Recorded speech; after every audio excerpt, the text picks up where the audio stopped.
Breaking news. The U.S. Border Patrol tells 9 on your side an off-duty Border Patrol agent is under investigation for possible involvement in the Sawmill Fire. According to the Border Patrol, the agent was involved in recreational shooting and immediately reported the fire as soon as it began. With high winds in the forecast, more than 600 firefighters are at the Sawmill Fire, double the crews from yesterday. Right now, the fire is burning near Sonoyta.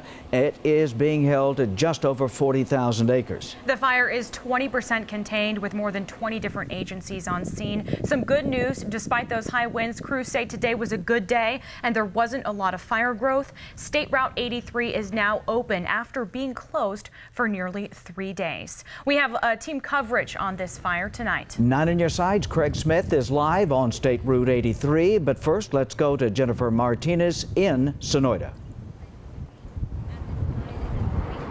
Well, as you guys mentioned, it was a good day for fire crews out there, and despite the wind that will be coming in tomorrow and this weekend, they say that they have this under control, and they did have to ground some aviation because of this wind. As you guys know, that has been a huge factor with this wildfire. Now, they haven't seen a significant growth of fire, which has stayed at 40,350 acres. Right now, fire officials are doing a mop-up of the area, feeling the ground and looking for any heat sources, which is currently at 20% containment.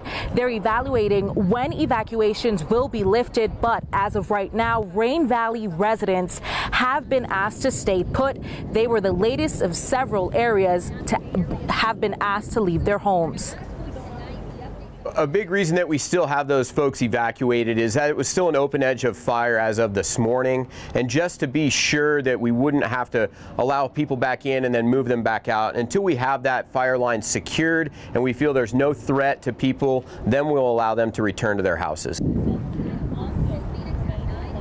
And there are other places with pre-evacuation notices, which means residents will be ready to go at a moment's notice. And they do believe that they will have a higher containment level, but right now that is staying at 20%. I'm Jenny Martinez, back to you. Thank you, Jenny. After 3 days closed, State Route 83 is reopened. KGUN 9 on your side's Craig Smith is there live with an example of why the road was no place to be as the fire blazed through.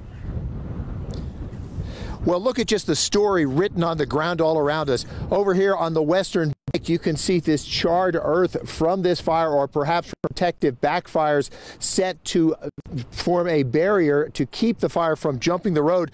Look over here to the east, and you can see the orange stains from the fire retardant dumped onto these hillsides as the air tankers dropped it to make sure the fire did not spread any further. Now let's go to some video of some of the other locations near here.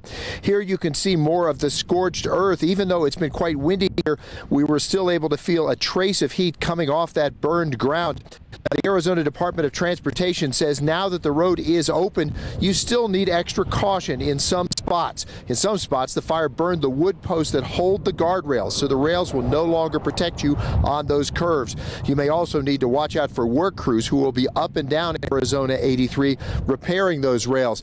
Now, back here live, you can again see this stain of the orange flame retardant that the air tankers dropped here.